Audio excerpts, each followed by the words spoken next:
Hello! Welcome everybody. My name is Jamie New and I'm the founder of Smartest You.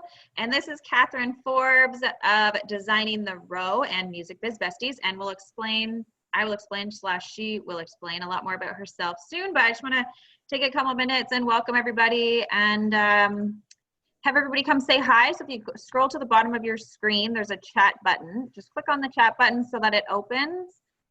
And come say hello. I'll start by saying hello over here. So let us know if you're an artist or a manager and what city you're in right now. And also I want to know if it's your first time here or if you're a brand new Smartest You member or if you've been with us for a while. I'll probably recognize a lot of names. Mark Stevens, artist from Sacramento, California. That's cool. Tayo, I know you, girl. Kansas City, manager and artist from Kansas City. Manager from Miami, Clarissa, welcome. You've used it for a couple years. I love hearing that. Angela Mugler, sorry if I'm saying that wrong. Manager from Columbus, Ohio. So we've got so far managers and artists here. So you know, Katherine. Again, anyone new that's just come on, my name is Jamie New. I'm the founder of Smartest You. I'm that annoying person that's in your inbox almost every single day. And this is Katherine Forbes. She is Nashville-based former artist manager or on the artist management team. Right. Or both. And she also owns Designing the Row, which is a marketing and branding company based out of Nashville. And she also owns Music Biz Besties, which is a community for females in the music business. And I'm sure she'd welcome some males too, if there's some males up in here that really want to get in that Music Biz Besties group. But I'll let her explain a little bit more about herself in a second. What else did I want to say? So, okay, so today is about, Katherine's going to teach you all the tricks that she's learned over her past, I don't know, 6-7 years through artist management and in the marketing world and branding world and coding and all that fun stuff. She's got a little bit of a training for you, and then the second half is a live Q&A. So what you can do is scroll to the bottom of your screen and click the Q&A button and pop your questions in there. And then that way, I can click invite to bring you on camera, but if you don't want to come on camera, I'll make sure I ask first so that you're not just like all of a sudden on camera and it scares the crap out of you.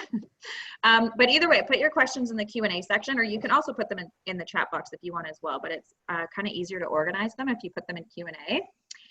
And then make sure you take notes. The replay will be available, but it's available for members only, so you can sign up at smartestyou.com to check out the replay. And what else do we have to talk about? Sometimes these go as long as 2 hours, sometimes they're 1 hour. It kind of depends how talkative you guys are. And then if you have more questions after this training, you can get in touch with Katherine if you're interested in working with her. But we also have the forum, which is called the Green Room at smartestyou.com. And we continue discussions in there, and it's a bit of a mentorship spot. We answer people's questions every day. People meet each other. You can put in the chat box if you've been utilizing the forum / the green room lately. And then I also wanted to say that we haven't announced next month's class yet, but I'm going to tell you right now, I'm super excited about it. We have a executive from Sony Music who's going to teach you about A&R and radio promotion. So that's super exciting. Keep an eye on your inbox if you want to learn about that. All right, so let's see who else is here now. Officially an artist as of 2 days ago. You dropped a song? That's amazing. And Tom Dickey, first time aspiring manager from Phoenix. Super cool. Okay, so once again, if there's more people here, I'm Jamie New, the founder of Smartest You, and this is Katherine Forbes from Designing the Row and Music Biz Besties, and I will leave it to you now. Thanks, Jamie. I love seeing where everybody's from and what everybody does. So I got started in the music industry and artist management, kind of not an accident, but when I graduated college, I didn't know what I wanted to do, so I came to Nashville, and all my connections led me to artist management. So I did an internship, turned part-time, turned full-time, and I did the websites and social media for our artists, and I did a lot of the tour itineraries as well, all that fun stuff. But for today's conversation, we can talk about all the social media. So I wanted to do more of that. So the manager that I was working for was retiring and slowing down. And as she was doing that, she was kind enough to send out an email to her contacts and say, hey, Katherine is taking on clients of her own. And I started doing work for like other Grammy Award winning artists and bands and some well-known music organizations here in Nashville, doing their social media and helping keep their tour dates up on their website. But then I kind of hit a roadblock because people thought that they could just hand over their passwords. I mean, some couldn't even get that far. They thought they could just give me the passwords to their social media and I would just do some magic and grow their following and have all this engagement. But it doesn't work like that. If you don't keep the person in the loop, you can't just have someone else do your social media for you. So what I figured out was that being in artist management, sometimes I knew more about what the artist was doing than what the artist knew about themselves. So it really made figuring out social media easy from that standpoint, being in artist management.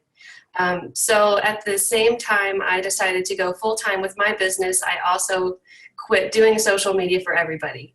I thought, you know, having monthly clients, I didn't need that, right?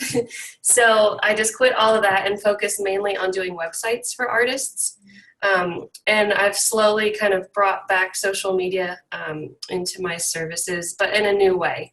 So I want to show you today what I've learned through artist management and also working with artists and just their online presence for the past however many years. And also how I've grown my own accounts, so my own business accounts and my own Facebook community that's grown to several thousand members in the past 2.5 years.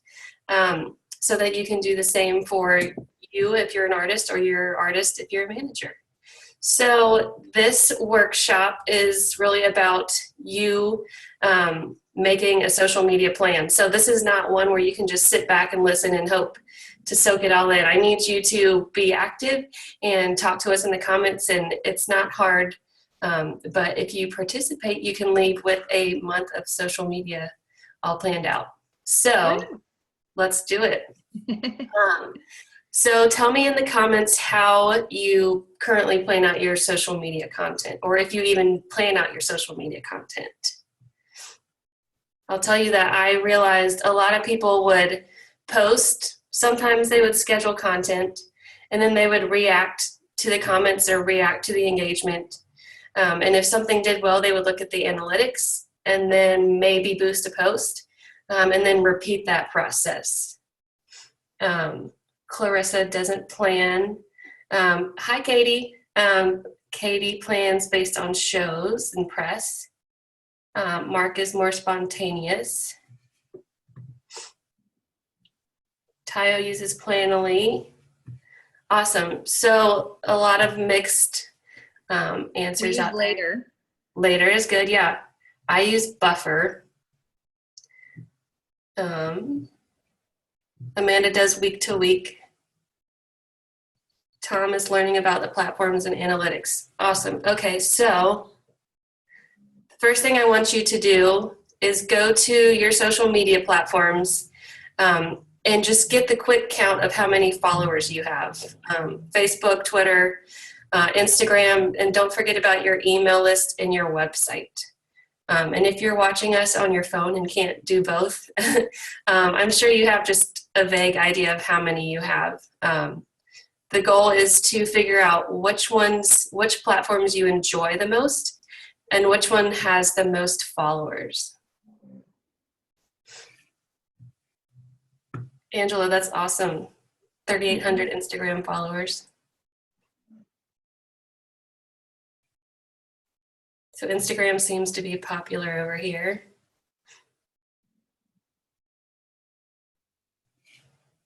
You can also put your handles in there too if you want.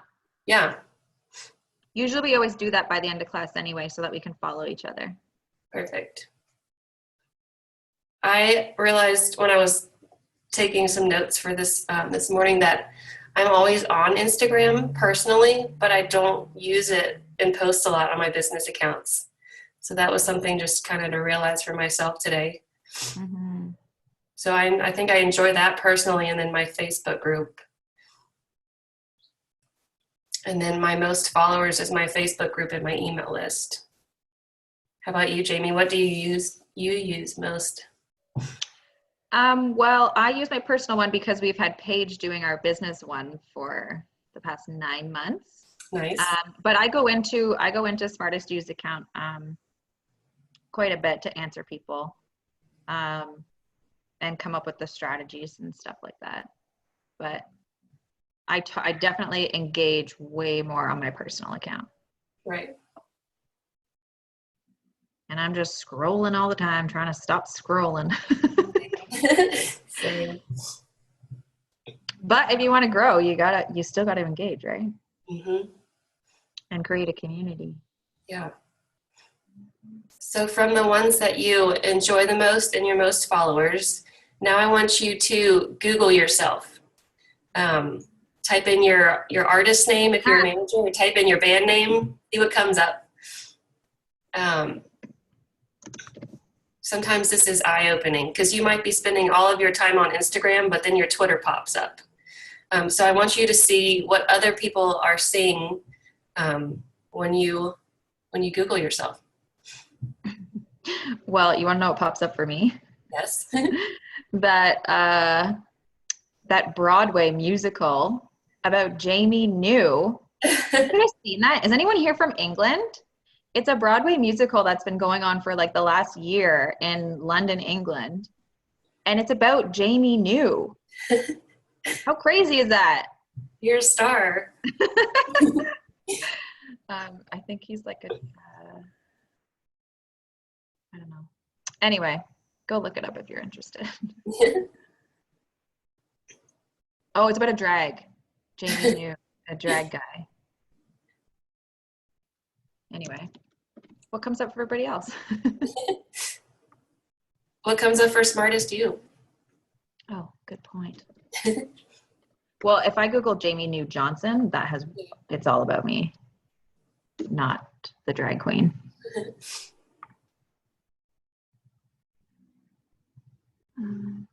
Bunch of YouTube videos.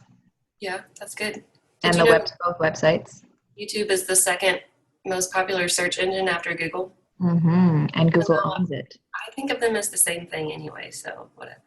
Mm-hmm. So for Designing the Row, my website comes up, and then another blog that interviewed me comes up, and then my Instagram. And then for Besties, my website, and then Facebook group, YouTube, a link about songwriter series, and then a link to my Designing the Row blog, which was a post about Besties, comes up.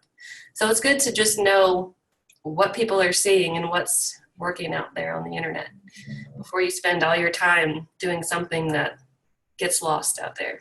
Right. Okay, so now you've got a good idea of your follower overview. You've thought about which platforms are your favorite to use. You've Googled yourself. Mm-hmm. Most often this is eye-opening when you do that for the first time. So pick 2 platforms, the one that has your most followers and that you enjoy the most. And for a lot of you, it looks like that might be Instagram. So if Instagram is your favorite and most followers, I want your second option to be your email list. So keep those 2 platforms in mind as we go through this workshop. It's hard to plan out and think of every different platform all at once. So pick your top 2, and we're going to focus there and go from there. So now I want you to list out your upcoming events. So what do you have coming up in May? Is your artist going on tour, or are you going on tour? What do you have coming up? Do you have a new single release? What's coming up? Just make a list. Maybe you already have a calendar laid out. But what do you have coming up? I know even for me, like I sent out an email to my list last night, like here's what's coming up and here's what's new, and I totally forgot to include that I'm hosting a panel at the Music Biz conference this weekend. So That's cool. that was, oops. So it's helpful, unlike I did, to make a list in advance before you start posting and sharing, because things will get left out. So tell us what you've got going on. Who has a single coming out? Or Teo, you just released one. one. Angela, 2 shows and a single release. That's a busy month. Wait, I wanted to go look at your Instagrams.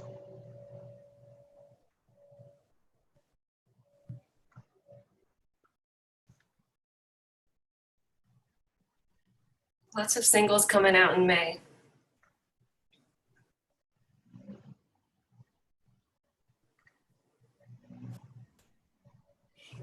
No Wahala is your artist song, right? The artist that you manage?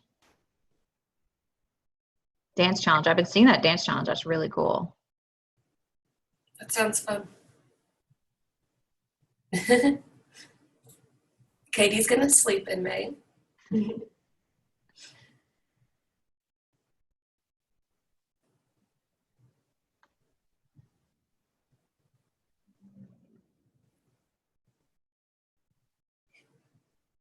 Okay, so one more question for you on this analytics side of things.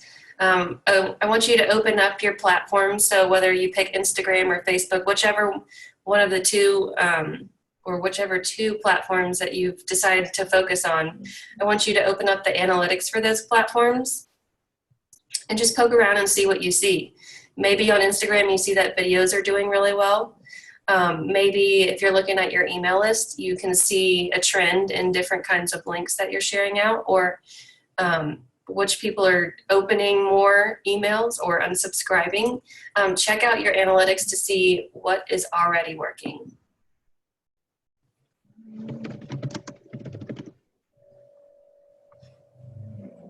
While you do that, I'll just tell you that when I was looking at my websites and Facebook group this morning, I noticed that my job forum is an ongoing, most popular thing on the Music Biz Besties site.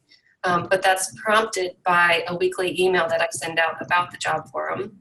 And then I can see on my website that people come to my website using the keyword Instagram a lot. So people are searching like Instagram ideas for musician or Instagram bio for musician.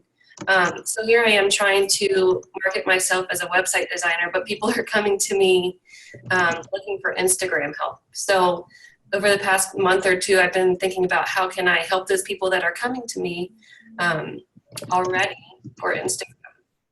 So just things to think of, what's already happening that you can take advantage of.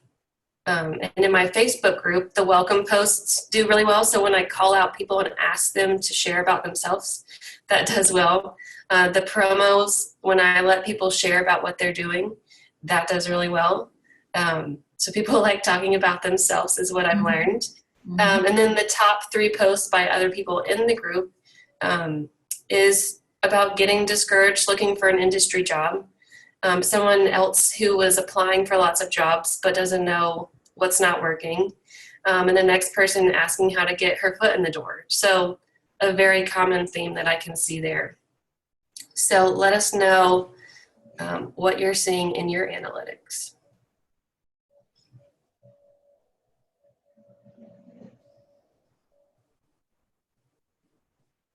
And have you even ever looked at your analytics?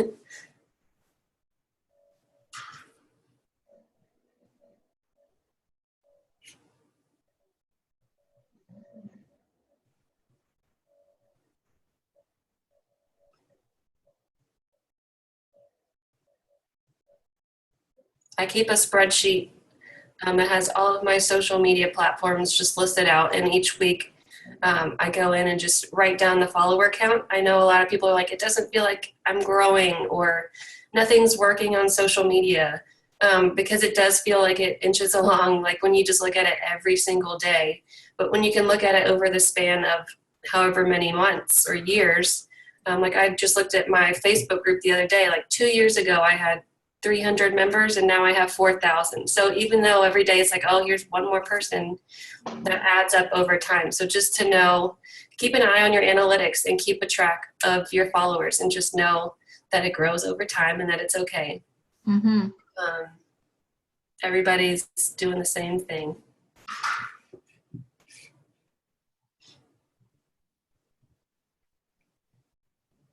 Tay, what was it? Tay in the Wave. I was just looking at your profile. It looks pretty good.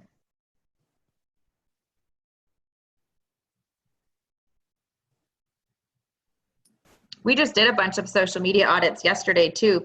We did a little promotion for people who signed up over the span of this 1 week or a couple days. And if they'd signed up during those couple days, they got a social media audit from us. And I'm just wondering if is anyone here that we did the social media audits for? Maybe, maybe not. Did you see any common themes across the audits that you did, Jamie?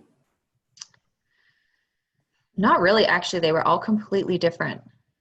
That's fun. Some of them were killing it.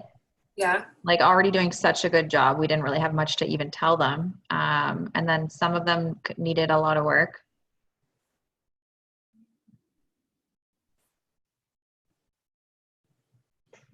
I can probably go into more details later during Q&A section. So for this next prompt I have for you, Amanda, top post on Instagram.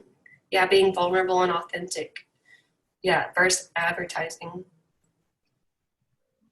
So these next questions will really help you get some more ideas on how to be more vulnerable and authentic.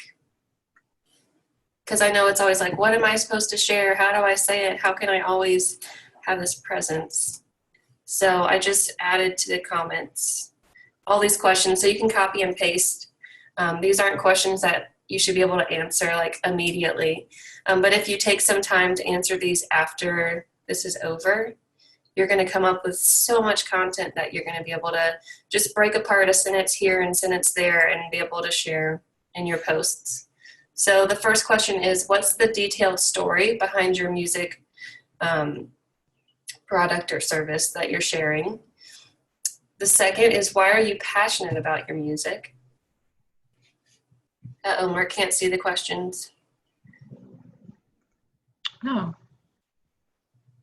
I sent out to all the panelists. Let's see. Allow I sent all panelists, that would be why. Let me try again. Oh, that happens to me almost every time. Oh yeah, somebody. There we go. Oh, I actually see a lot of people are just writing to panelists. Oh, Okay, so yeah, it's actually up to you if you want to, when you send in your comments and questions, at the bottom of the chat, there's a drop down that says all panelists or all panelists and attendees, or you can even pick a specific person. Or maybe I only have the ability to do that. Mm-hmm. But you can choose if you want everyone to see what you're saying. You can put all panelists and attendees. Perfect. So you should be able to all see the questions now. So the second one is, why are you passionate about your music? The third, what impact do you hope to make with your music? The fourth is, what sets you apart from others sharing similar content? So why is your music different? Why are you different? And number five, what's the most important thing you want people to take away from your music? What's your message that you're trying to share? And like I said, these shouldn't be easy questions. You should sit down, have some quiet time and think about these, write out your answers, and then pull apart all your answers and you can combine them into several posts. So let's see, we've gone through all of your social media accounts. We figured out the two platforms, one that's your favorite and one that has the biggest following. You've Googled yourself, so now you know what people online are finding about you. You've listed out your upcoming events, so you're ready to share those. And you know what posts are performing the best on your top two platforms right now. So with all of that information, let's put it together into a plan. So what I like to do is break the weeks down and come up with a theme for each day. So I'll tell you what I do for my Facebook group. It'll be a little different for you as an artist. But for Monday in the Facebook group, I always share jobs, new job listings. Tuesday, bye Mike, thanks for joining in while you can. Tuesday, Bye. I always do like questions, so ask your question or I'll ask the group a question to lead conversation. Wednesday is called Winning Wednesday, so I ask everybody to share something that's going well for them lately. Thursday, I let people share their promos, and Friday is like a would you rather question. So come up with a theme for each of your days. You could even pick like every Thursday you're going to share a link to your Spotify, or every Friday you're going to share a link to your YouTube. It doesn't have to be anything intense. Maybe every Monday you're going to announce your shows for that week. Every Tuesday you're going to share something a little bit more on the vulnerable side, and stealing from all those questions that you're going to answer. So come up with a plan for your week. And once you have that framework, all you have to do is just like plug and go for the next couple weeks. So I'm curious. I know there were several people at the beginning who said that they don't do any planning or haven't looked at analytics and getting to know the platform. So I'd like to know if this makes social media sound less daunting and a little bit easier for you now. It really doesn't have to be that hard. I think what a lot of people don't realize is how much planning goes into it, especially Instagram these days. Like Instagram users that have a ton of followers, it is very strategic. For sure. Unless you're freaking Beyonce, but even her team, I guarantee you, is strategically planning every single thing they post. Right. It's not usually on the fly. And when you post on the fly, you waste so much time. You waste a lot of time. Yeah. But when it is on the fly, it's because they already know that that event is coming up and they already know we're going to get content that day, but they put the space in for that to happen. Definitely. And I also think when you plan out the important stuff, it leaves you room. So if you get mentioned in the press, or if you need to shout out a reminder, you have time and the energy to do that. And you're not like, oh, I should have shared this today. I should have shared about my single, but I was too busy sharing about this press that came out. So when you have everything planned out, you can kind of take what's coming at you and share it in real time and not have it all bog you down. Ashley's asking, how do you feel about the Hootsuite or other platforms? I love it. I use Buffer, which is pretty much the same thing as Hootsuite.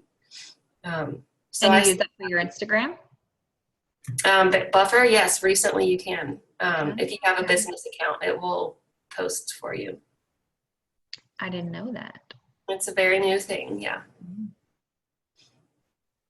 We use Later, and when you use Later, they you can post on Instagram, Facebook, and Twitter.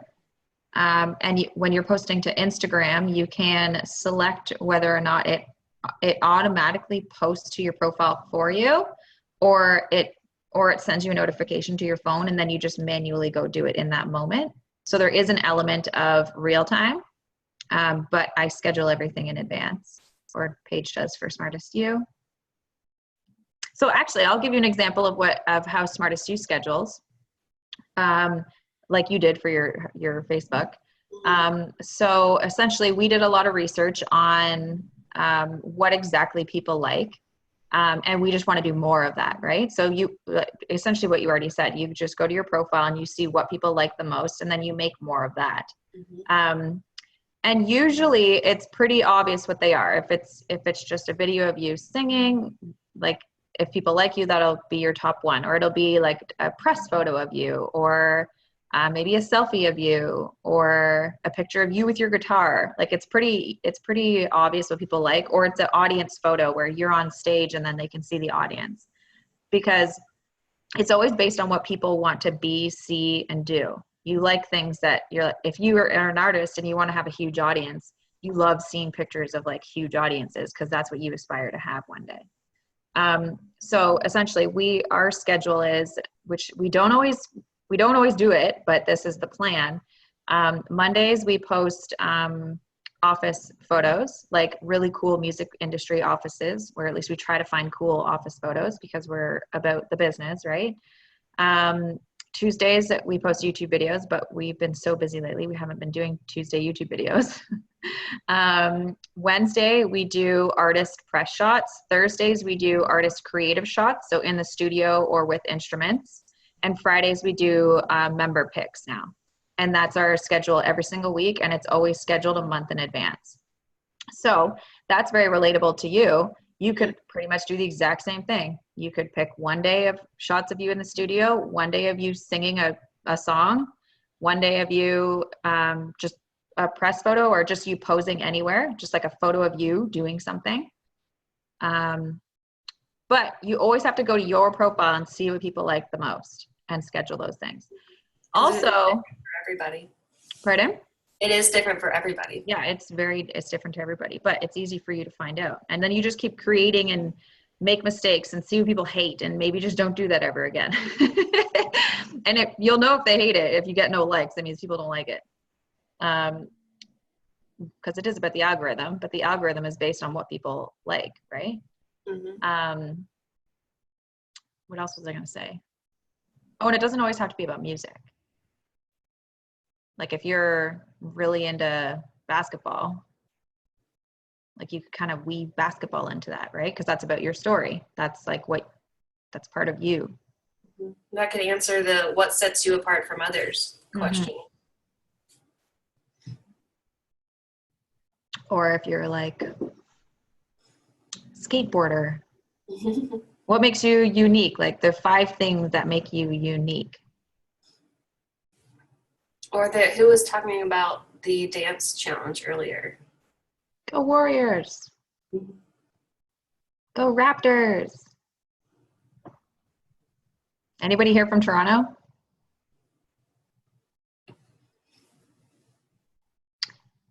Do you want to answer that? I can answer that as well, but I'll let you go first. I do post at specific times of the day. Buffer doesn't have it anymore, but when I signed up, they had this feature that would pull the most popular times from your profiles. So I just automated it to send out at those times. But you can also check the analytics and see when your followers are online and see when they engage the most. Even my Facebook group tells me what days of the week and what times of the day people are engaging in my group. So I'll plan around those times.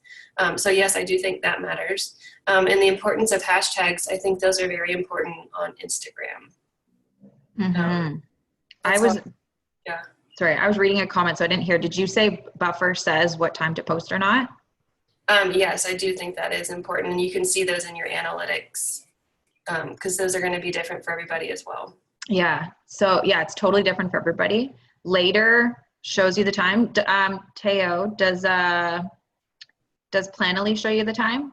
It shows you, once you start posting a little bit, it starts telling you when your people are online. If you have a business account, it also in Instagram shows you the time. You can also download the app When to Post. It's an app that doesn't violate any Instagram rules or whatever, so it's okay to use.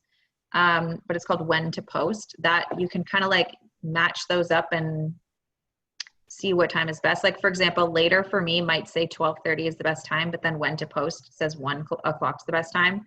So I'll probably go in the middle of those two. And that matters with the algorithm. Planoly does not show the time. That's interesting. I would not use Planoly just for that reason. Unless you have a business account, you can just check your business account. I also find that consistency in posting during a certain time helps. So in my Facebook group, I post every day at like 9:05 a.m. I think. So that helps. Just people know what to expect and when to hear from you every day. I know a ton of business owners that use Planoly, so I'm wondering if maybe there is a setting and maybe you haven't found it yet. Because I would be surprised that they're using it and it doesn't, but who knows?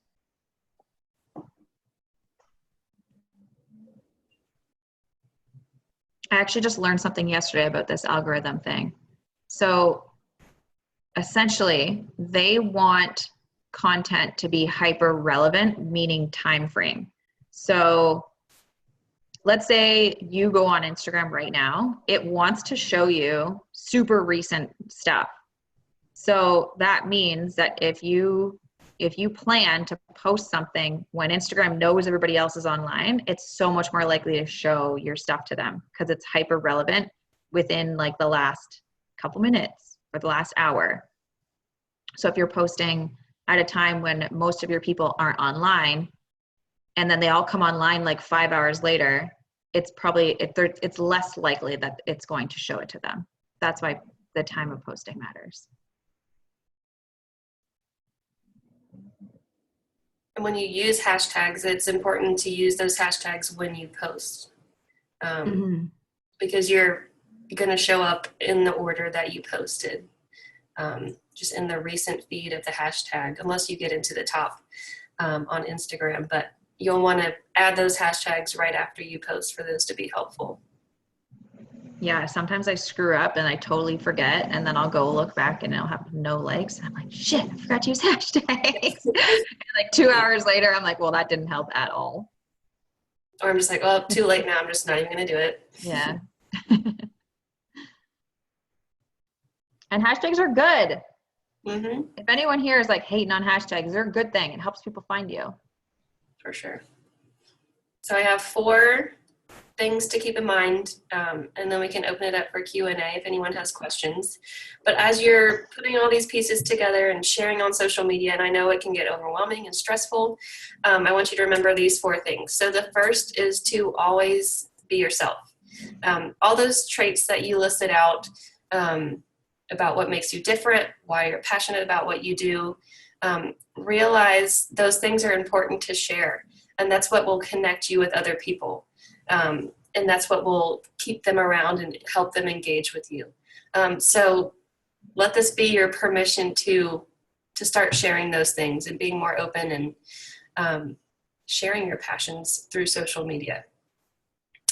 The second would be to reverse the process. So instead of posting on the go, or that initial outline that I told you where people post and then they engage, and then sometimes they look at analytics and then just never really have a plan, I want you to look at your analytics and then go backwards from there. Let's see, number 3, figure out what makes you stand out online and use it to your advantage. So that's really what we've been talking about this whole time. Everybody's social media accounts are going to be different. All your followers are going to be different. So figure out why people are following you, what makes you different, and use it to your advantage. So whether that's as specific as what time to post, or whether videos or photos do better for you. Figure out what does best for you and use it to your advantage.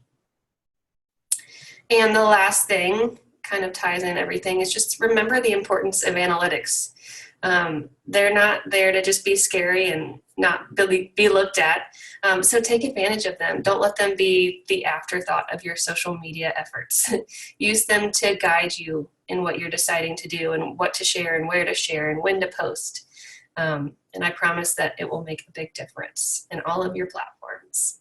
And a note on hashtags, make sure, okay, so there's a math to this. First, make sure you actually click on those hashtags and see what's being posted there.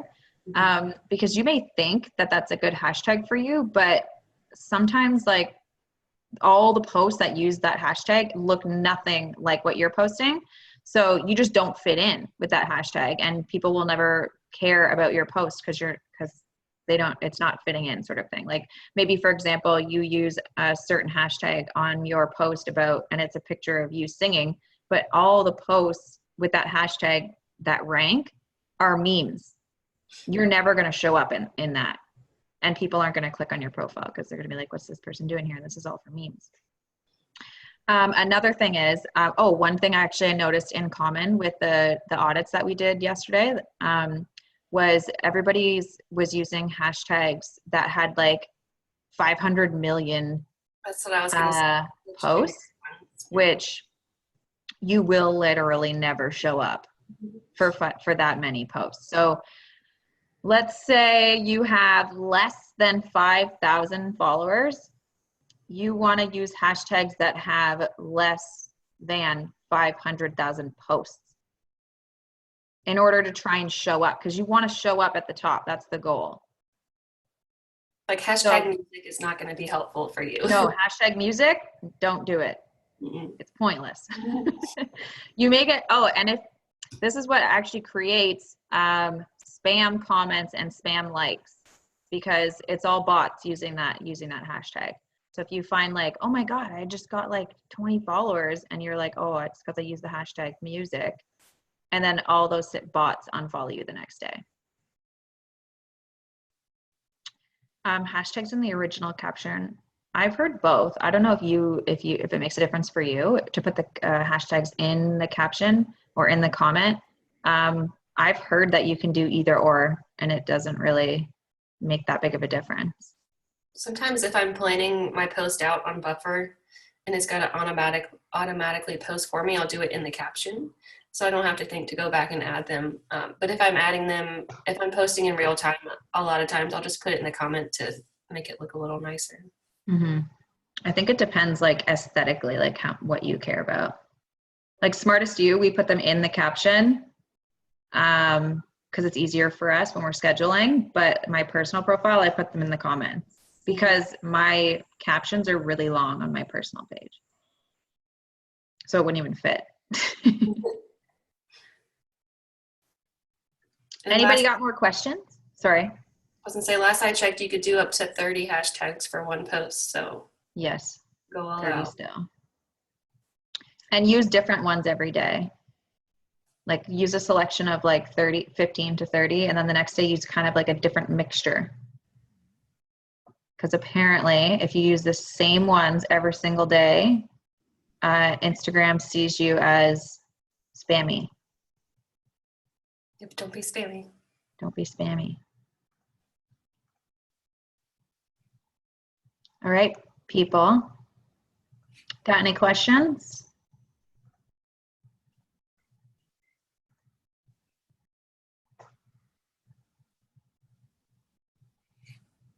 Are you all just getting to work right now? Mm-hmm. Why do the bots exist? What do you got to say about that? Just numbers. I mean, anything that'll help people get their numbers up, right? Mm-hmm. I don't really know.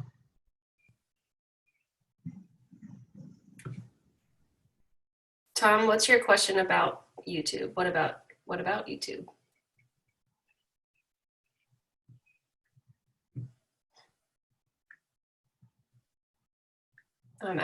Ashley is asking the best way to post video content. I say share it across your multiple platforms, but kind of break it up. So on Instagram, do a short clip. You can put it on IGTV or in your feed or both. Just a small clip to lead people. I always say put the full video on YouTube, because when you're searching for a music video, you're going to go to YouTube. So I always post teasers on all of the other platforms and then the full video on YouTube itself.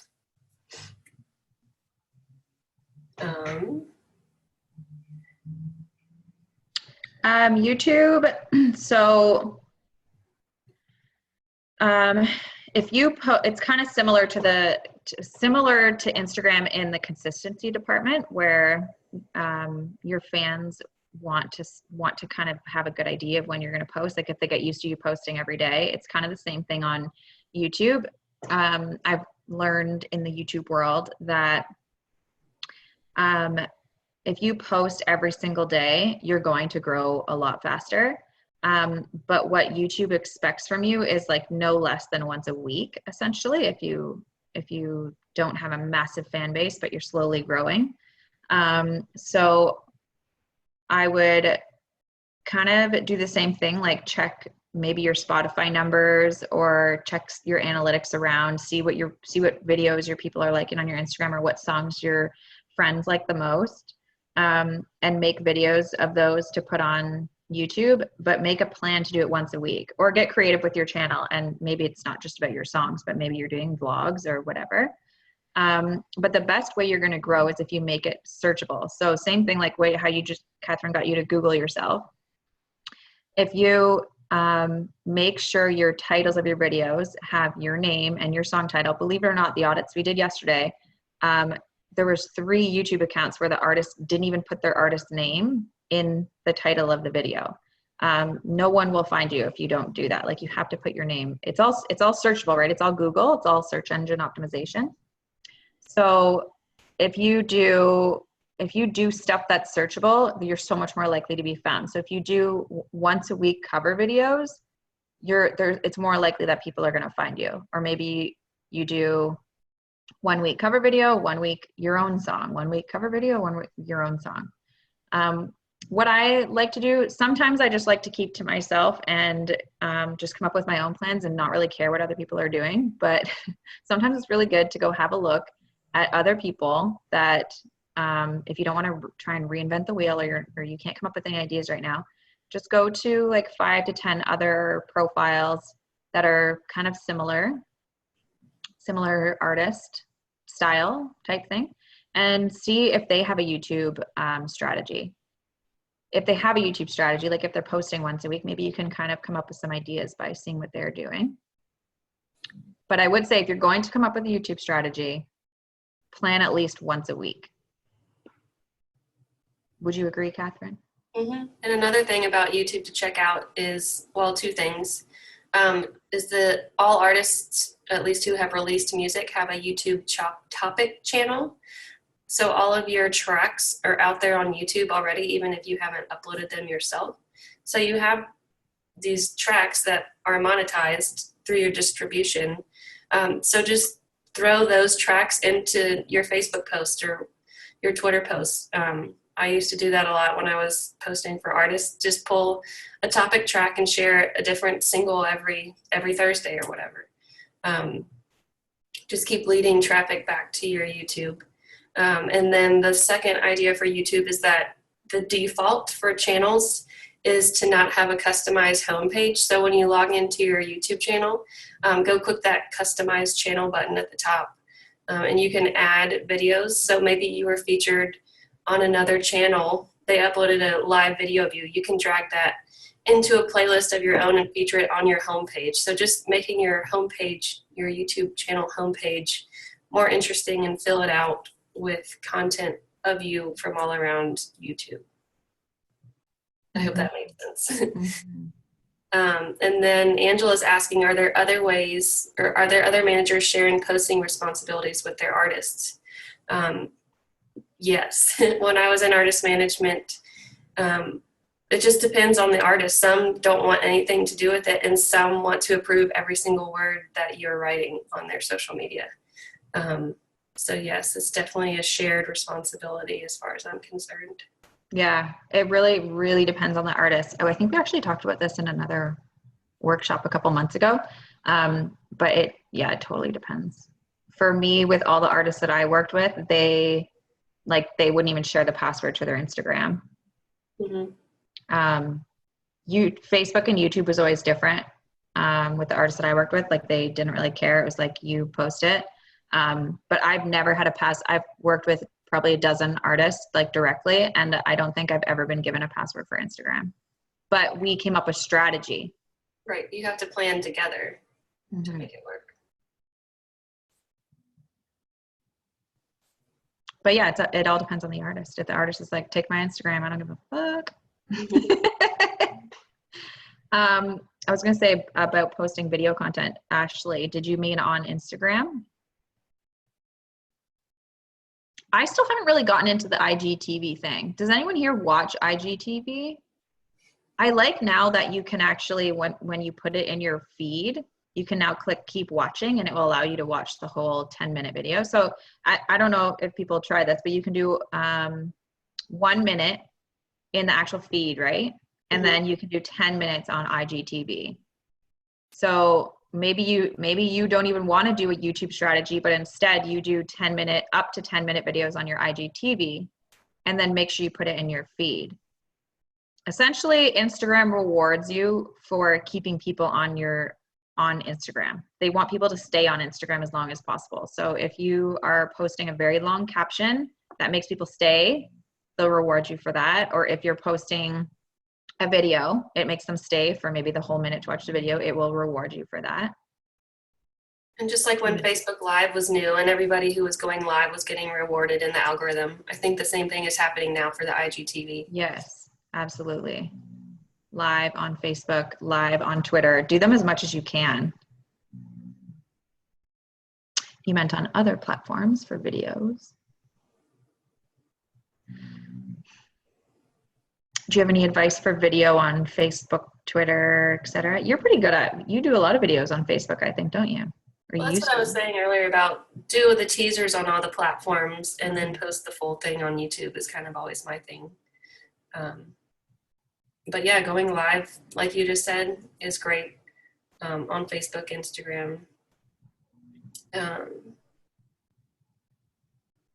What type of video camera do you use? I just use my phone. High tech here. I have a fancy camera, but every time I pull it out, it's just not as natural. So I just I have a DSLR as well, and I never use it. Yeah. But I think for someone was asking about investing in a good quality camera for or a photographer to take content pictures, I think that's great for Instagram because quality pictures do stand out. Yes, or well, it depends. If you have a friend that likes taking pictures and they're just with you all the time, Yeah. take advantage of them because that's free.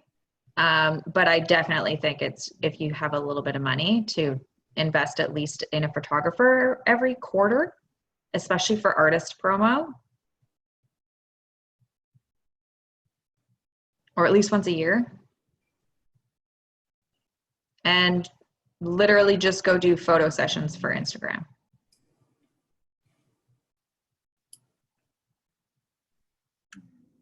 So I see a couple other answers popping up in the Q&A section. Alyssa's asking what's the best way to get my artist to post strategically. I think just take him or her through this workshop that we just did. Get them to look at all the analytics, answer those 5 questions I think I had, and get from them. Alyssa, do you want to come live on camera? Can let us know in the chat box. Anybody want to come live on camera?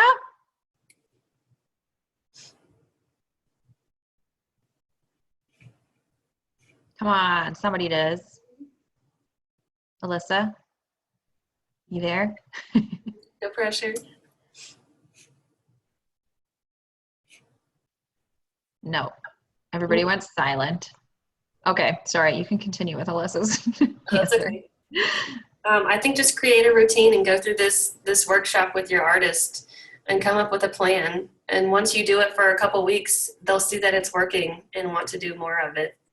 And maybe it is, if they do share just their Facebook with you, maybe you come up with a strategic plan for their Facebook for a month and just show them what the difference can be by just doing it for them, maybe on one platform for a month, if that's how you have to get them on board with you.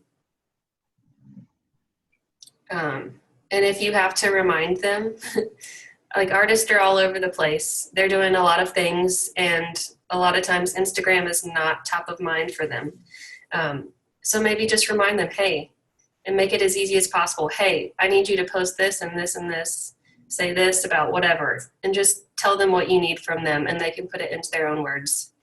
So maybe you come up with a strategy and you be the reminder to help them do it routinely.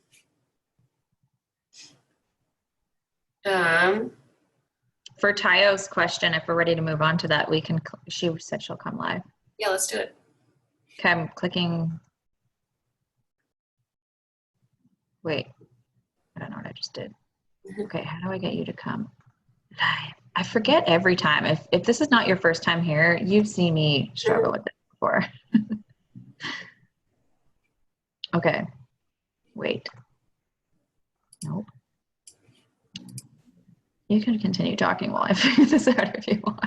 Yeah, she says, what if she raises her hand or under more, or maybe click invite? Oh, there's a raised hand too. Every time those raised hands come up, I don't know what to do with it. Sorry guys, I'm not a tech whiz.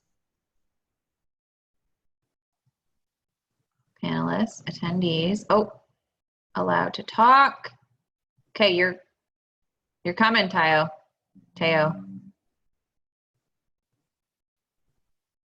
You should see a notification somewhere.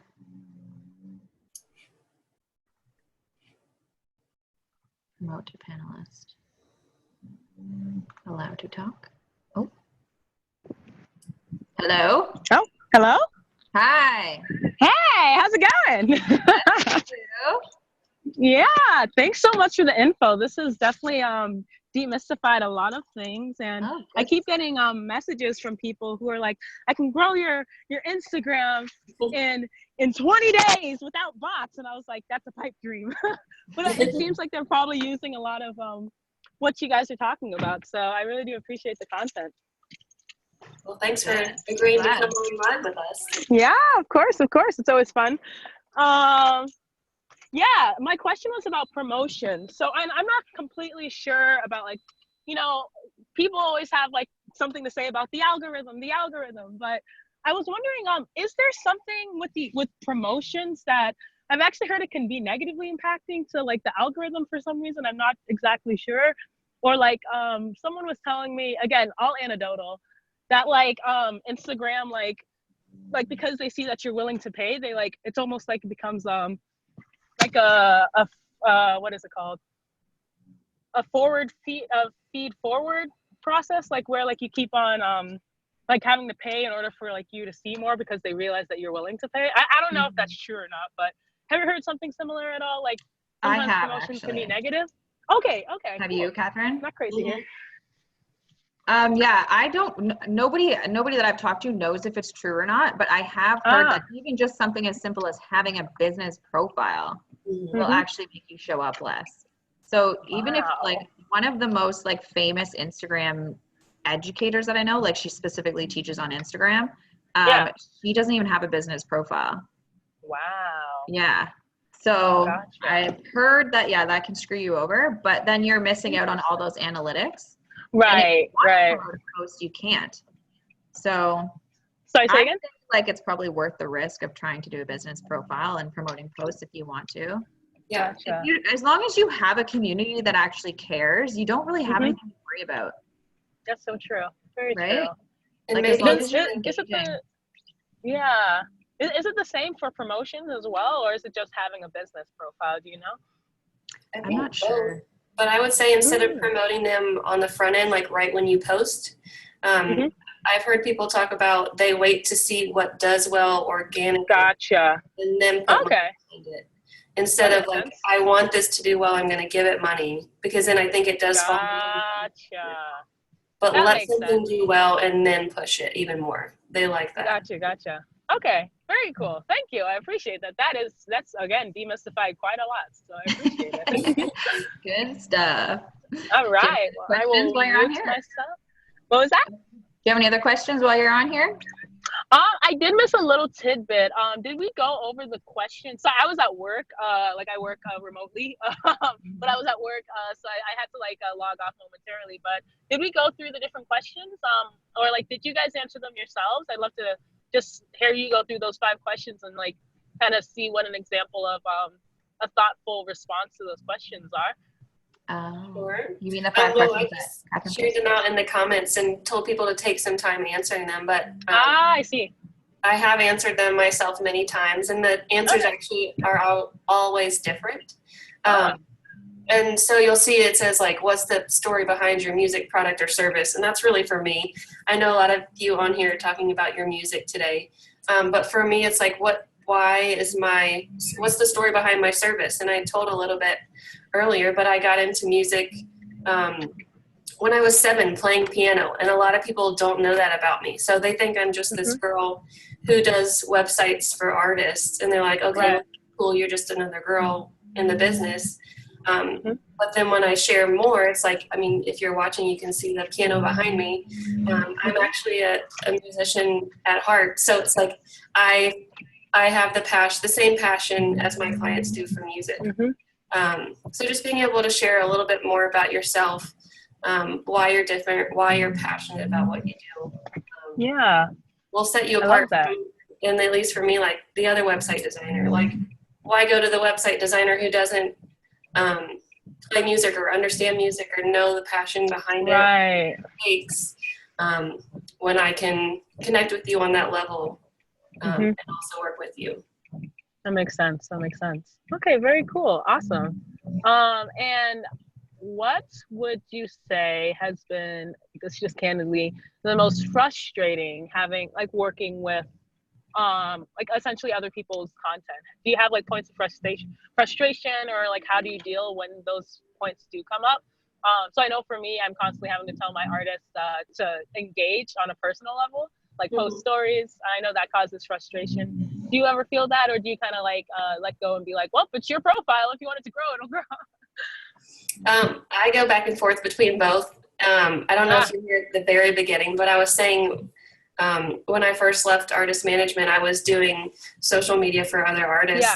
Yeah. And I got so frustrated, I just quit all of the social media all at one time. Gotcha. So I'm coming back into it now with this strategy. Like, if you don't want to look at your analytics and if you don't want to answer these hard questions, then I can't help you, kind of thing.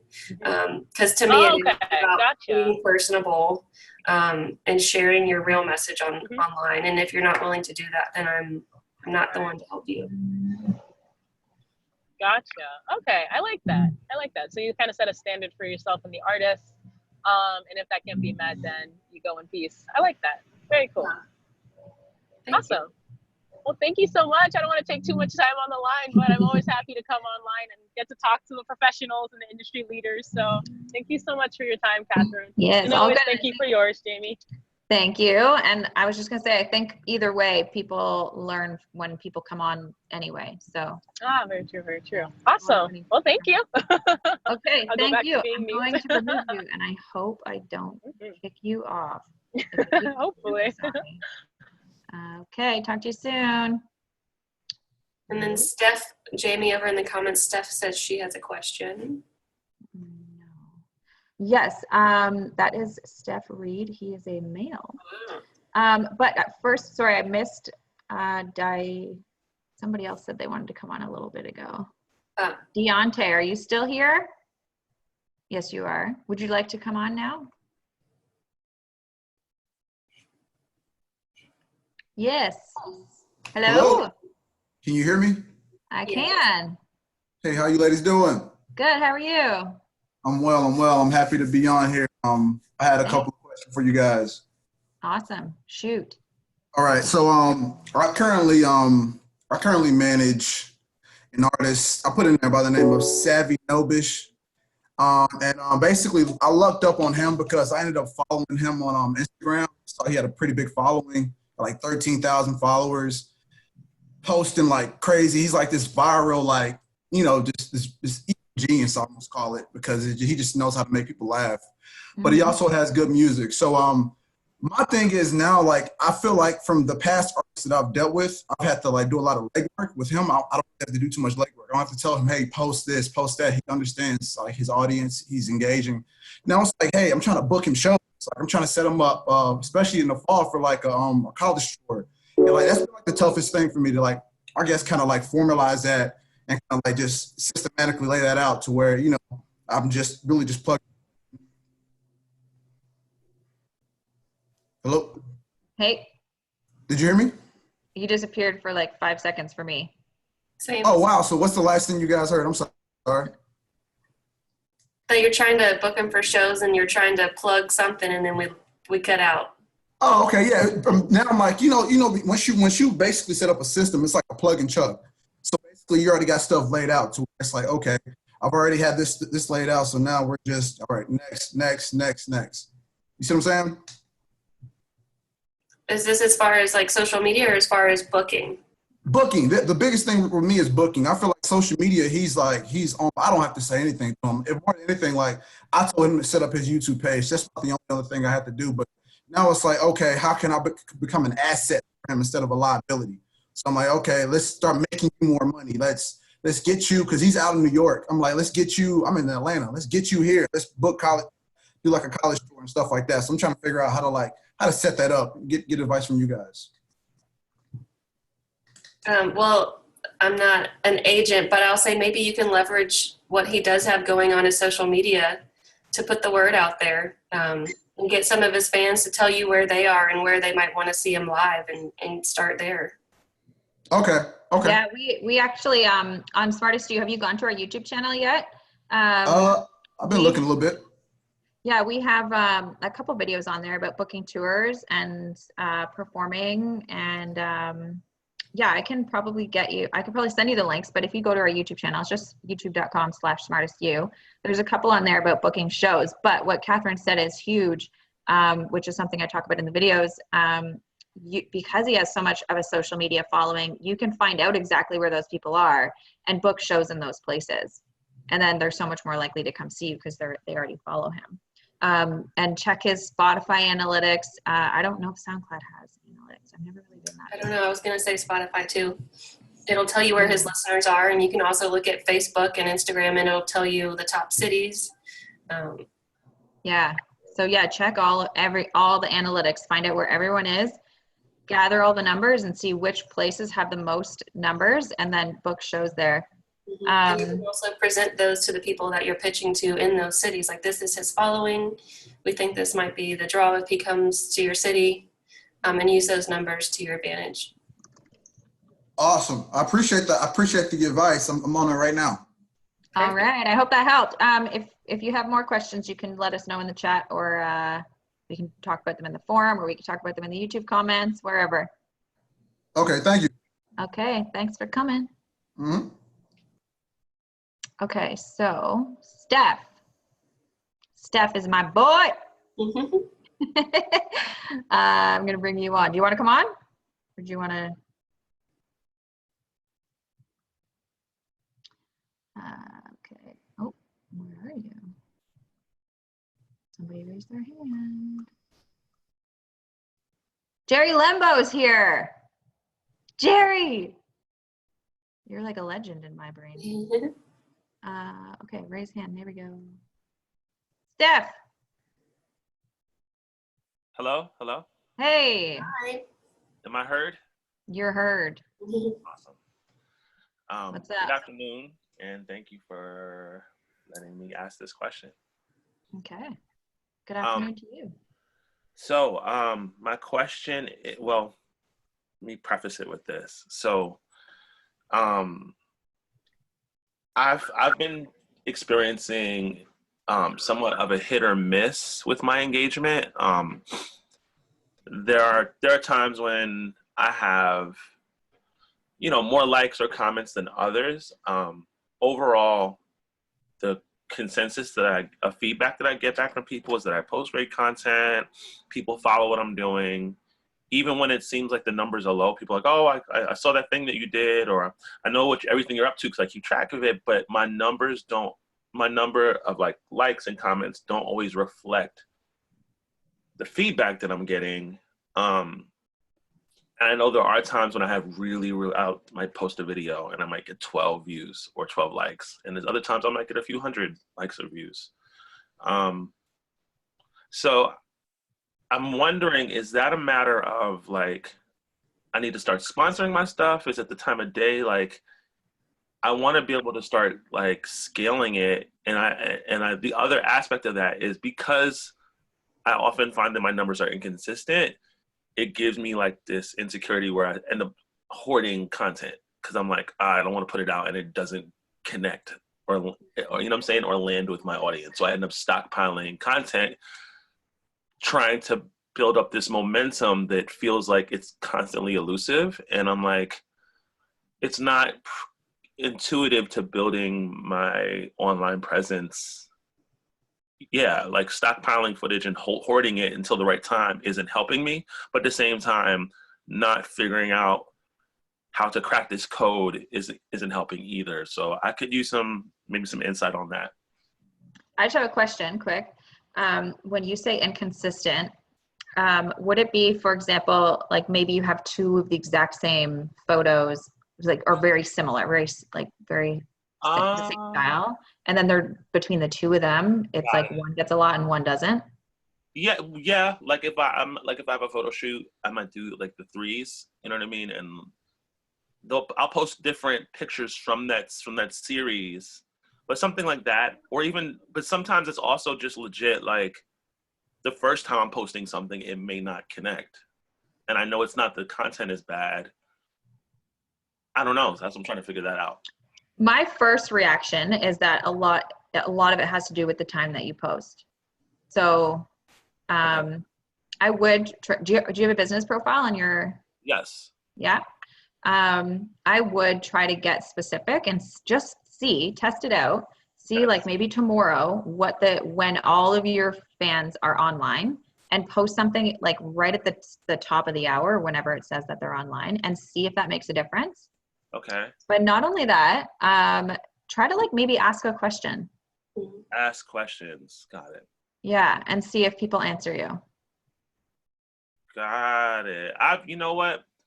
I found that to be really helpful. I do that in my stories. Like I'll do polls and I'll do questions in my stories. And I find that people will engage more than, I'm like, oh shit, they pay attention, you know? Yeah. Or they engage. So how could I incorporate more questions into my posts that are not story posts? What do you think, Catherine? I mean, It's not like, I don't want to be pandering, you know what I mean? I still want this to be authentic. I don't want to just, I don't know. Yeah. So, okay, one thing, it doesn't have to be a question. It could just be a call to action of any kind. Like just tell them what to do. So you could, if you saw my story earlier or something. yeah, it could Like be as just if simple you as voted that. in my poll. If that's authentic to you, or if you feel weird saying that, then don't.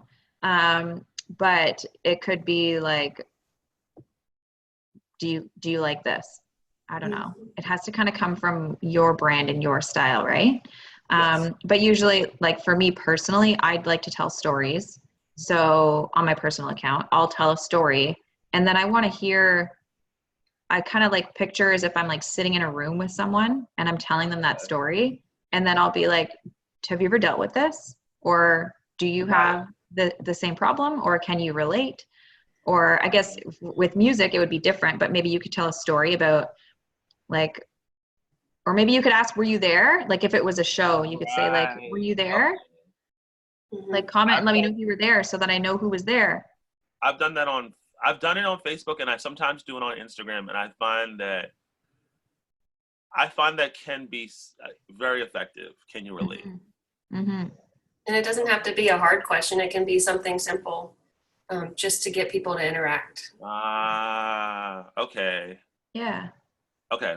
That's very, very helpful. Do you have anything in regards to YouTube? In terms of engagement? Yeah. Yes, actually. I learned that after you post, you should be the first person to comment on your YouTube video and ask a question. So you say, thanks for watching. What's your favorite part? Or something like that. Okay. Wow. Just to the ether, just to the internets. Yep. Anyone? Anybody watching, scrolling to the comments. And in the video, well, I guess it's different if you're posting music videos, but because I'm posting talk videos, I say comment. Got it. Well, I guess I will sometimes post videos either from a show recap or me in the studio working, composing music, just things like that. I guess I will work on implementing that. Like, think inquiry based. Mm-hmm. Okay. Anything and about, yes. Picture that you're sitting in a room with these people. What would you say? What would you ask them? And I was just going to say, think about like you're just talking to your best friend. Like, how would you ask the question to your best friend? Like, don't think about the thousands of people that are randomly reading your post. Just direct it to one person and it'll feel easy. One person. That's dope. Love that. It's hard. Like, think about like an intimate conversation. And not, okay. Well, what about, are you guys an advocate of like sponsoring and like ads and doing that same type of approach, like still making the content, still making it inquiry based, but then also putting money behind it? Are you guys an advocate for that? Yes or no? The only reason that I'm an advocate of it is if you are sending them to purchase something. Not for awareness? I'm not really a big fan, but that's just me personally. Same. Especially if I see an artist, like they just wrote like maybe like a thank you post or something, and then they promote it. I'm like, oh man, you're wasting your money. Wow. Yeah. But that's my personal opinion. Wow. Wow. So, wait. Oh, like, Yeah, for me, it needs to be return on investment. It needs to be like return on invest. yeah, like you're investing in the ad dollar, so it should be coming back to you. Like you should be maybe like paying to promote a post that's specifically about your next show, and the call to action is to go buy a ticket. Right. That's a lot of what I did in artist management was like, okay, we need to get ticket sales up over here. So tickets are worth $25. Like if we promote this and get one sale, we'll like make the money back. Mm-hmm. So just think about that. Got it. Wow. How would you go about doing that? How would you go about making a post that's sales driven, but still feel conversational and not sales driven? Like still feel like this. I think like it's like this intimate thing, inquiry based, but then I'm trying to sell something. Like how do you it starts to get a little complex for me? Well, if we're going to get into a lesson on Facebook ads, I'll tell you real quick, do it in the ads manager for one, and then you can do testing. So you can test like a long, intimate caption, or you can test just hey, this show's coming up, buy your ticket now. Mm-hmm. Like test it and just see what your audience likes. See which one gets the most clicks. Jamie, you're brilliant.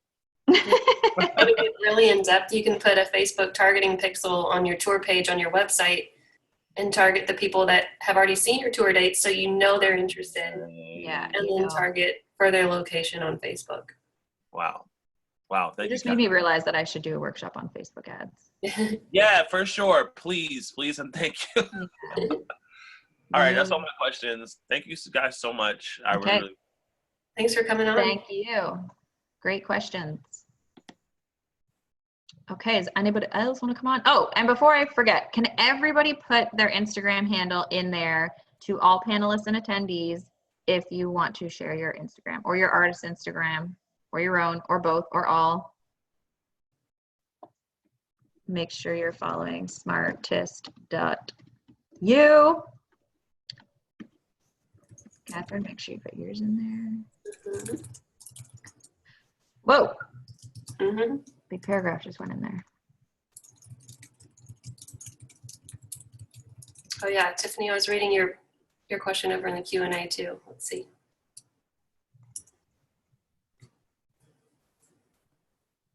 Also got to scroll up so I can see. Oh, what did I just do? Tiffany, I would say sometimes artists just aren't ready and there's nothing you can do to force them to be ready. And if they don't feel comfortable, then they don't feel comfortable. I think there is a time in every artist's career where they have to just get used to sharing and used to figuring out what it is they have to say. And you can't force that and you can't speed that up. So if they're in that spot, just help put them in situations to figure out who they are, let them play shows, and just let them share what they are comfortable about or comfortable sharing, and it will grow. But I feel like every artist has to start out with, I don't know what to share, I don't want to do this, and nobody listens to me. I feel like all the artists go through that stage. So Jamie, have you seen that as well in the newer art? I'm trying to read all the comments, so I gapped out for a second. What was the? So Tiffany's asking about encouraging artists to step out of their comfort zone and help keep them relevant if they don't want to do covers or they're not ready to release music based on their personal critique. And I'm just saying that I think every artist has to start out that way, and that everybody goes through that stage of not wanting to share, not wanting to release music, and not knowing what their message is, but just little by little that they'll grow into it. Right. I actually talk a little bit about this in one of my YouTube videos called how to start performing locally. But at the end of the video, I kind of give some suggestions on if you're not even ready to perform at all. The best way to start getting into your comfort zone is to record yourself when you're alone, and tell your artist to do that, and then to watch themselves back, because you may not be ready to just put it out there yet, and that's totally okay. But the best way to start is to just record yourself, watch yourself, and then improve yourself and just get comfortable looking at yourself. And then maybe if you're not ready to go perform at a live show in a bar yet, but maybe you're ready to do a Facebook Live and just perform on your Facebook Live. So that would be my advice for getting out of your comfort zone and sharing stuff. Or if it's writing wise, like not necessarily like photo and video and performing wise, but if it's like they're not ready to like get what's the word? Like, I can't think of the word right now. When you post a caption and maybe it's too deep for you at the moment. I can't think of the word. I'm having like a brain fart. But just write captions in your notes, and then maybe one day you'll be ready to put it out online. But if you're not comfortable yet, like being super open and putting stuff out in your captions, like maybe just write them in your notes somewhere, and then when you actually feel ready to post. Because I think a lot of us, especially artists, are processing emotions all the time. And sometimes people post things and then they're like, fuck, I wish I didn't post that. Like that was too vulnerable is the word I'm looking for. It's too vulnerable in that moment, and maybe you might regret posting it later. So I think it's a good idea to put your vulnerability out there to yourself first, then process it for a while, and then put it out to the public if you want to. So I think it's important to be vulnerable in the public eye when you're trying to become an artist. And so people need to know it's good when we all share, right? But sometimes it's just not the right timing. Maybe you need to process it first before you put it out there. I don't know if I'm going on a totally different tangent and if that's what you meant at all, but hope that helps.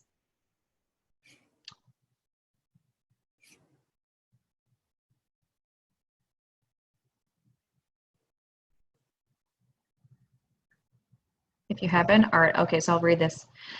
If you have an artist who has international fans, should you make 2 versions of your content in different languages or just use subtitles?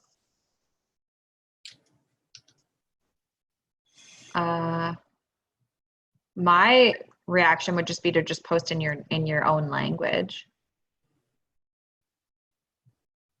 Except when I follow people that are from like Germany and stuff, and all their captions are in German, I'm like, fuck, I wish I knew what they were saying. But English, is your artist English? Because English is the most world known language. So I would probably just stick to English.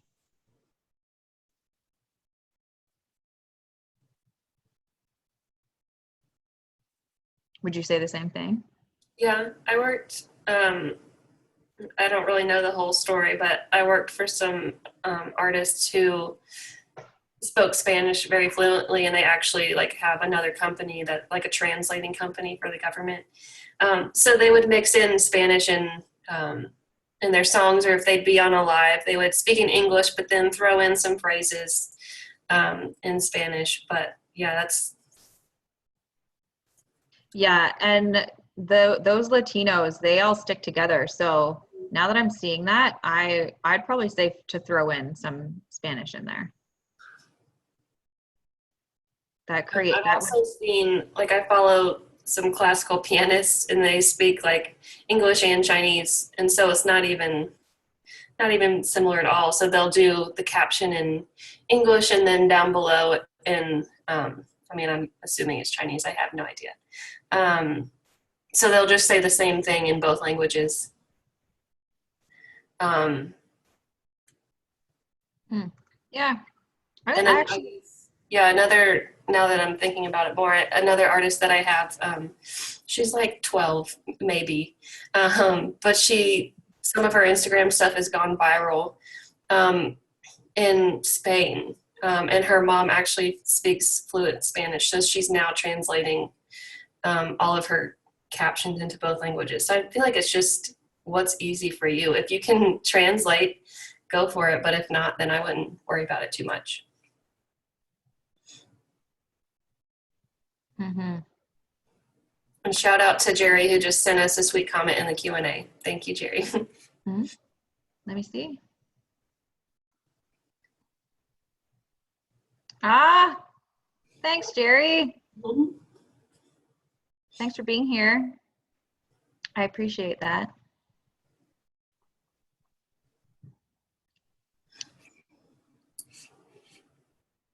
What do you think, Jamie? Should I do a quick recap of everything we ran through, unless anybody else has any other questions? Yeah, maybe a quick recap. I don't know if there was people that came on later and maybe missed some stuff. Yeah.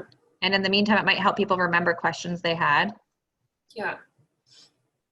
So this whole workshop was about reversing how you do social media. So instead of posting, maybe sometimes or not ever, scheduling content, reacting to the comments. If something does well, you'll look at the analytics. Maybe you'll boost it and then repeat.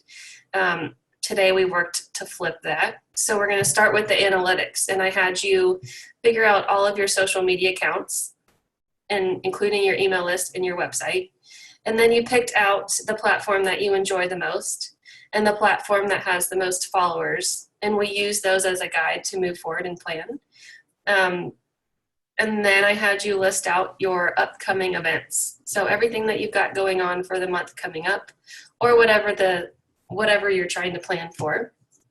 And then I had you dive into the analytics of your top 2 platforms and look at what's working for you. Look at your top posts, your best engagement, and figure out what's working for you. Because the idea, I think Jamie said it earlier, the idea is to create more of what's working. And then just kind of go through any realizations you had about what you saw. I guess I also had you Google yourself. So Google search yourself and see what comes up.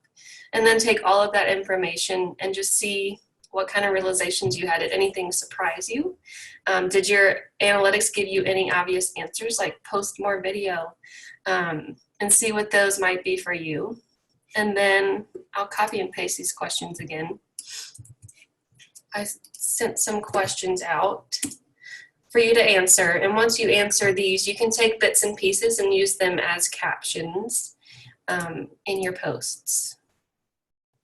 And these questions should take you a little thought and time, and they're meant to take some time and put some effort behind them. And then when you're going to put everything together, we were suggesting coming up with a schedule. So each day, come up with a consistent posting schedule, a consistent time, a consistent topic for each day of the week, and just fill your content in as you go. So maybe Monday you share all the shows coming up that week. Tuesday you're going to share a Spotify single. Wednesday you're going to share a story from these questions that you've answered. Let's see, Thursday maybe you just share a behind the scenes picture. Friday, who knows, maybe you're going to share a YouTube video. Just pick a day of the week for each little bit of content you have. And once you have your day planned out, just plug and drop your content in for as long as you can fill it out, really. And we were also talking about platforms that we use to schedule. So I use Buffer. Someone mentioned Hootsuite. Jamie, you use Later for Instagram. Someone uses Planoly. So find a good system to get everything planned out and post for you automatically to save you lots of time and energy. And then my reminders to you were to just always be yourself, reverse the process, start with your analytics and go backwards from there. Figure out what makes you stand out online and use it to your advantage. And just remember the importance of analytics and let them guide you and your social media posts. Perfect. And that sparked a few more questions. Cool. A quick answer to the video question. I use Perfect Video, the app, on my phone. If I'm not doing it on my phone, I'm using just the video program that is just on my computer. iMovie maybe? iMovie. And I used to do it in YouTube, like doing it in YouTube, it lets you edit it right there, but I can't, ever since we deleted our YouTube channel, well, I deleted our YouTube channel by accident. I stopped doing that because then I lost all my edits. Oh no. Yeah. And I think YouTube changed the way they changed their entire editing system. So I can't even remember if you can edit them in there now. I tried to find it the other day and I couldn't find it. So Oh yeah. So they probably took it out. all the time. You can also edit your videos in later. I found that out 2 hours ago. Which is crazy. Setting your own target audience. Oh wait, I'll get to that in a second because Angela was first. Did you want to answer Angela's question, Catherine? So I see a question coming in about email lists and any tips for building email lists. Just think about what you're going to give for somebody to give you, what you're going to give the subscriber in order for them to give you their email. So think about yourself. If you go to a website and it says sign up for email updates, like what's the likelihood that you're just going to drop your email in?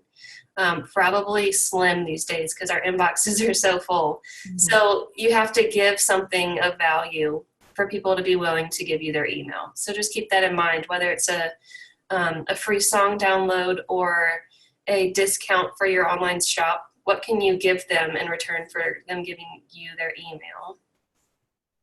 Yeah, it's called a lead magnet. Mm-hmm. Because email subscribers are generally called leads. Mm-hmm. In the online business world, and you need a magnet to get them on your lead list or your fan list. We call it a fan magnet. So maybe like think about, discount to a merch store is perfect. Think about kind of like what your brand is and think about like what your fans might want and then come up with a way, like something to give them on your email list. So that, and have it set up automatically so that as soon as they sign up to your email list, it automatically gives them whatever you told them you were going to give them. Like all of you are probably here because you signed up to my email list or Smartest to Use email list because I told you I was going to give you something. And then as soon as you sign up, it just gives it to you automatically. With artists, also you want to make sure you have that in your social media. Like put it in your Instagram bio. If you can, put the link to sign up to subscribe in your Instagram bio. Put it in the description of your YouTube videos. Put it in your Facebook about. Put it in the description of your profile picture, the description of your cover photo, and then also when you're performing on stage, have a sign up sheet, and then write the city or the venue or whatever on that sign up sheet, and get them to sign up manually, like literally with a pen and paper, old school, and then add their emails and tag them in your email list, what show they came to or what city or venue or whatever, so that if you go to email them again, you know exactly where they were. And extra pro tip, on stage, say, go sign up for my email list to get whatever I told you I'm going to give you. And that reminds me, this is kind of an example and something I'm giving you. On my website, you can sign up for over 100 social media ideas. So Ooh. Same thing here. You give your email and I give you the free download. So there you go. Ideas for Facebook, Instagram, even email list, your website, Spotify, YouTube, all the things. Perfect. That was like a serious gold nugget that you just threw in there. Your detail. And then you can like analyze what she's doing and like kind of copy her in your own artist way.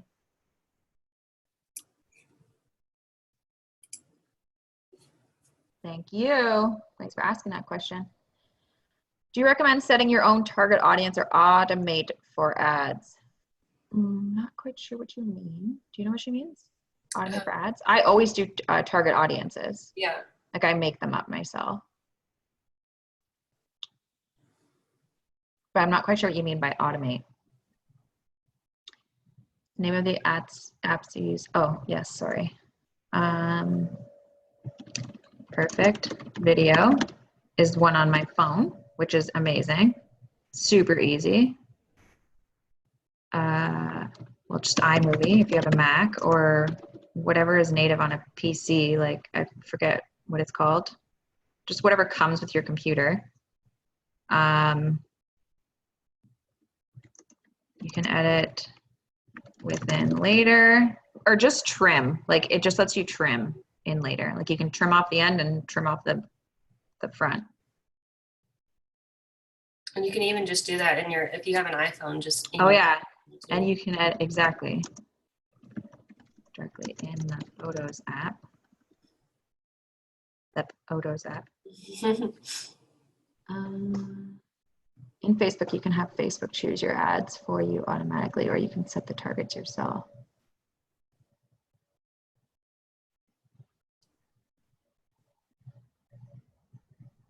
Recommend. I always like set it myself. Yeah. How do I choose? I think, okay, well, actually, first of all, I have pixels on my website. So like Katherine mentioned earlier, anyone that comes to my website, I can retarget them through Facebook. So there's retargeting audiences. Then you can also upload your email list to Facebook, and it will target people that are subscribed to your email list, which is great for artists too. You can do that. Once you get people on your email list, you can retarget them through Facebook.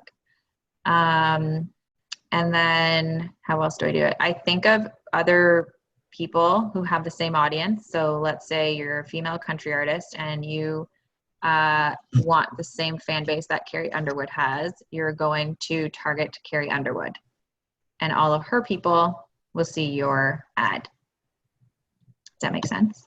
And then you can do like similar, they call it lookalike audiences. And also make sure it's within your demographics. Like if you know all your fans are like 30-year-olds, then target close to that. Or else it's going to be like 16 to 85. Yeah, I would change that. And also like test different ones. Like you can duplicate the exact same ad, but send it to like one target audience in each one. And then like, let's say you set up like 5 different ads. They're all the same ad, but they're just targeting different people, and then see which ones perform the best and turn off the ones that aren't performing. Again, we should do a Facebook. Yeah. Let's just save these Facebook questions for a Facebook training. That is done through the Facebook ads manager. Yes. I haven't boosted do you boost posts now? I haven't boosted a post in a couple of years. It's all through the ads manager. Yeah. Did we miss something? How do you use Snapchat? TikTok? I haven't even heard of that. I feel like really old. I've only heard those like job openings, but I don't use it. Oh, really? How do you use Snapchat? Snapchat is great for behind the scenes things. Just like film everything all the time and put it on Snapchat. Because Snapchat's more like kind of secret, right? Like it's not out to the public. It doesn't stay there. Same with Instagram stories. It's the same thing. But if you want people to follow you on Snapchat, just put the Snapchat handle in your Instagram bio. I think sometimes it sounds obvious, but it's not obvious. Check your website and just make sure all these social platforms are linked on your website. You'd be surprised how many websites I see, and either they have the little icon there, but the link is broken, or they're like, I want more Spotify listens, but they don't even have their Spotify linked on their website. So go check all that out on your site as well. Mm-hmm. And if you have a YouTube channel, make sure it's in your YouTube channel. I'm just scrolling up to see if I missed anything. I don't think so. Boosting in Facebook ads manager. It's called ads manager. Ads manager is just so much more robust. Like you have a million options. It's kind of like a stock market. Mm-hmm. But when you just click boost, you don't really have options. I would take the, you know what, go to YouTube and like look up how to use Facebook ads manager. There's so many videos on there. And it's worth figuring it out. But I will try and book a workshop. It's just probably going to take a couple months because we already have June booked. or we already have May booked, sorry. Yeah, but definitely go look that up. It's worth figuring it out. And once you figure it out, it's freaking fun. Like, I don't know about you, but I have fun using it. Yeah, the learning curve is definitely there, but once you get into it. Yeah. And you don't have to be techie. You just gotta. It's all about testing it out. I think that's why people give up on it, because you just have to test out what works for your audience. Yeah, it's finicky. It's like finicky. Like, it's very detailed, and you gotta analyze, and you gotta understand the platform. So yeah, there is a learning curve, but anyone can learn it. Any final questions? We are almost at 2 hours and 45 minutes. Thank you, by the way, Katherine. This has been amazing. I hope everybody got a lot of value from that. Like I said, if you'd like to work with Katherine or more questions from her, well, sign up for her freebies, and then you're on her email list, and then you can get in touch with her. Everybody's Instagram's already in there, I think. If you have more questions for me, go sign up at smartestyou.com, and if you are an all access member, you can get ongoing support from us all the time. And what else was I going to say? And we do these all the time. Yeah, so thanks everyone for attending. Pardon? Ask more questions in your forum. So much goodness over there. Yes, you can ask all the questions you want over there, and it never ends. You just get answers for as long as you want. As long as Smartest You exists. Thank you everybody. We're going to end now. So send your questions to smartestyou.com. Okay, thanks for coming. Bye. Bye.